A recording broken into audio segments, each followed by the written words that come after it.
Hello friends, இன்றைக்கி ஒரு முக்கியமான ஃபங்க்ஷன் கிளம்பிகிட்ருக்குறோம். அவங்க பார்த்திங்கன்னா ரிட்டைர்மெண்ட் ஒரு ஃபங்க்ஷனுக்காக கூப்பிட்ருந்தாங்க. அவங்க எங்கள் அண்ணன் தான்.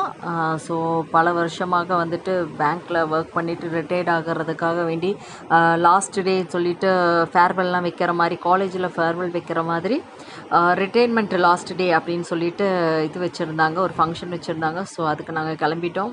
ஸோ பார்த்திங்கன்னா எஸ்பிஐயில் தான் வந்துட்டு அவங்க ஒர்க் பண்ணிகிட்டு இருந்தாங்க.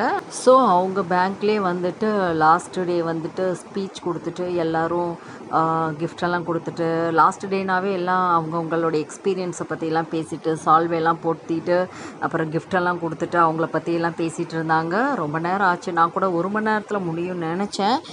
பட் வந்துட்டு நிறைய பேர் வந்து பேசிக்கிட்டே இருந்தாங்க. அவங்க ஹெட் ஆஃபீஸர், அப்புறம் எம்ப்ளாயீஸு, அதுக்கப்புறம் அவங்க கொலீக்ஸு, கூட இருக்கிற ஒர்க் பண்ண கொலீக்ஸு எல்லாருமே வந்து பேசுனாங்க.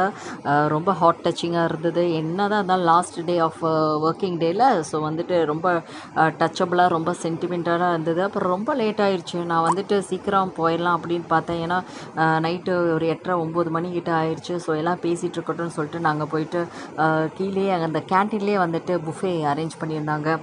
ஸோ நாங்கள் போய் நல்லா சாப்பிட்டோம். நல்லா இருந்தது, சூப்பராக இருந்தது. மட்டன் குழம்பு, சிக்கன் குழம்பு அண்டு நெத்லி ஃபிஷ்ஷெல்லாம் வச்சுருந்தாங்க. ஸோ ரொம்ப ரொம்ப டேஸ்டியாக இருந்துச்சு. ரொம்ப நல்லா என்ஜாய் பண்ணி சாப்பிட்டுட்டோம். அப்புறம் பார்த்திங்கன்னா பீஸஸ்லாம் அவ்வளோ நல்லா டெக்ஸ்சராக இருந்தது. அதுக்கப்புறம் ரொம்ப லேட் ஆகிடுச்சு, கிளம்பலாம் அப்படின்னு சொல்லிட்டு வந்துட்டோம். பபாய் மக்களே.